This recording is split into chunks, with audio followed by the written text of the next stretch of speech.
Tell them they're right.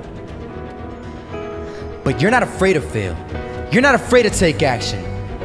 You're not afraid to jump.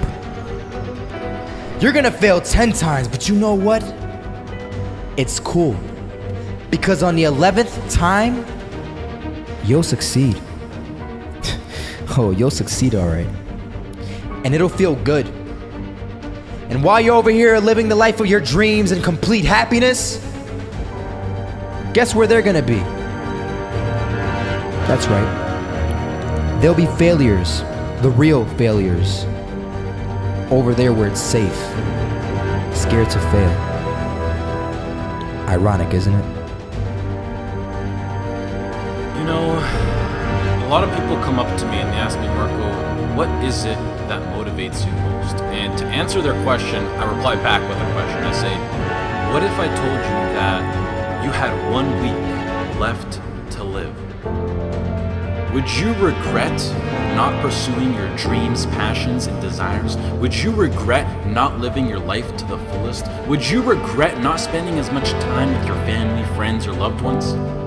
You know, Steve Jobs said in a speech one time that he used to wake up every morning, look in the mirror, and ask himself questions like this. And he said that if the answer was yes for too many days in a row, then he knew that he had to change something. And that should go for all of us. If you're living a life that you would not be okay with losing because you weren't able to do things you wanted to do, then now you know that you need to change something.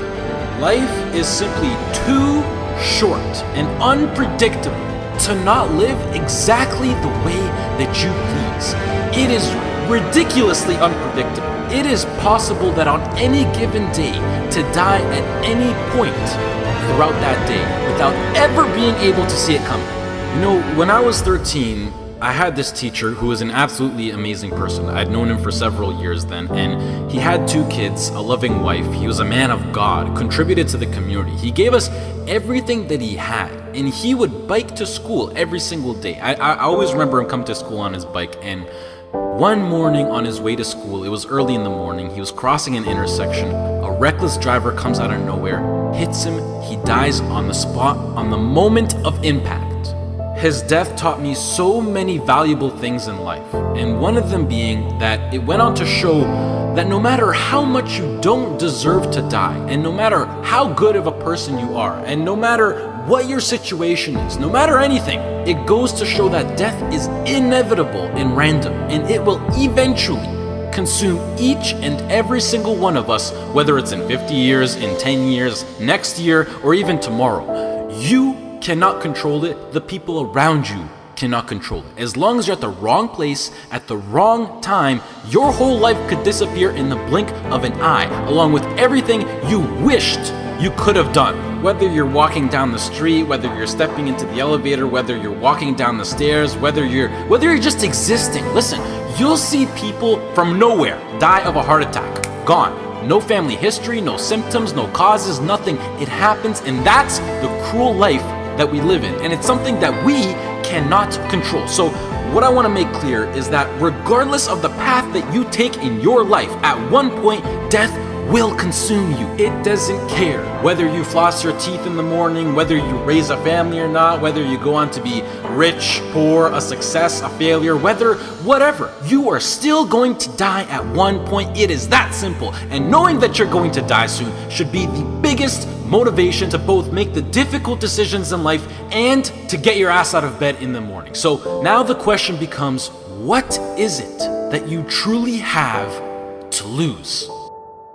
If you pursue your dreams and you fail, sure, you might be a little bit more financially unstable. You might experience stress or other feelings you wish you never had to experience. But either way, even if you fail, you will end up back to where you started, which is where you are now. So what do you literally have to lose? Some of you right now, you're thinking about maybe starting a business. You have a great idea that you want to incorporate into your lifestyle. Maybe you're thinking about pursuing your dreams to the fullest. Maybe you're thinking about putting in the work to become a doctor, an engineer, a firefighter, a professional athlete. But some of you won't follow these ambitions because you're afraid. You're afraid to fail. You let the fear of failure dictate your actions, and you're afraid of what mama or papa thinks. You're afraid of what your sister, your brother thinks, or your grandpa or your grandma, or your cousins, or whoever. But what truly matters is you. You are in possession of a gift. You have a talent, and whatever that talent is, you can make yourself and the people around you a stronger and better place with it. But sometimes the only way to do that is to take a risk. At one point, you have got to take a leap if you want to make that gift that you have become a reality. Otherwise, society will gladly accept you as a 9-to-5 slave working just to pay off your rent and to stay alive and to live for the weekend, which is the absolute worst way to live. If you don't jump, believe me, if you don't pursue your gift, you will live a life full of regret, and your gift, your dreams, everything that you ever had to offer to the world will die with you. From first-hand experience, I am pissed off at myself. I am pissed off, and I regret so much in my life. I can't even fathom explaining it. Not about what I've done, but what I haven't done.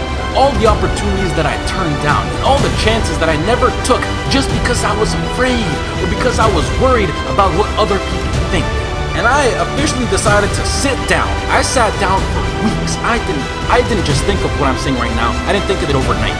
This is months. This is months of thinking, and I just sat down and I just wrote. And after comparing the randomness of death versus the chance of you failing while relentlessly pursuing your dreams versus the chance of you living a terrible life because you failed at pursuing your dreams versus just calling it a day right now and living a traditional Western world lifestyle versus everything you can think of versus absolutely everything. And I can gladly say that right now, as of this moment right here, I would rather live each day as if it were my last and take every risk possible in these sacred moments that I have on earth now to make myself as successful and happy as possible than to be sitting in my deathbed when I'm 90 years old regretting not taking a chance and thinking about what my life could have been if I just jumped when I was 18 or when I was 15 or when I was 22, because tomorrow is not a promise. I would rather die trying to live my dreams than to live a longer life filled with regret. Life is too short and too unpredictable to live it. I've seen it firsthand. It is not worth it to live it safe, basic, and traditional. But do you know why most people choose to live that safe life over taking risks in their life? I mean, there's a pretty good argument not to. Why would you? Why would you take a risk that puts you through stress, puts your family through stress, makes you lose sleep, makes you lose time, makes you put in the extra work, makes you take ridiculous chances that are 1 to 1,000? You know, but before I even continue, the fact that I'm even sitting here and talking is astonishingly ridiculous on its own. The chance of you being born is 1 to 400 trillion. That number is so big you cannot even wrap your head around it. But okay, what I wanted to say was that the reason why people don't want to take these risks is because right now they feel like they got a lot to lose and that their current situation is relatively nice. And most importantly, right now, they are comfortable. They got used to living basic within society standards, being with their friends every now and then, being well rested. They got comfortable. And when you get comfortable, you don't want to move. And that comfort zone, I like to call it the danger zone, because this comfort zone will persuade you to stay in there for as long as possible. And it is, I know how it is. I know the comfort zone. It is so convincing. It is so hard to escape comfort. I know. And as it persuades you to stay in there, you will literally, unconsciously, see, I'm so serious when I say this, you will literally see your whole life go right by you. And the main reason that I'm serious about this now is because I am pissed off for greatness. I want to move mountains. And like Ray Lewis once said, if you're not pissed off for greatness, then you're okay with being mediocre. And I am definitely not okay with being average. And I don't think anyone should be. But anyways, to address why I'm even talking about any of this at all in the first place is because I recently got an offer to move out to Los Angeles, California to live with 2 other entrepreneurs as a content creator and media influencer. And it makes me sad because it's opened up my eyes to see what I truly have in store for me, what's waiting for me out there in the future, and it's just a tiny glimpse of what I'm capable of achieving within my short life. However, I doubt that I could get the right legal paperwork done in order to move to the US to work for a job such as YouTube, which is really non-control of the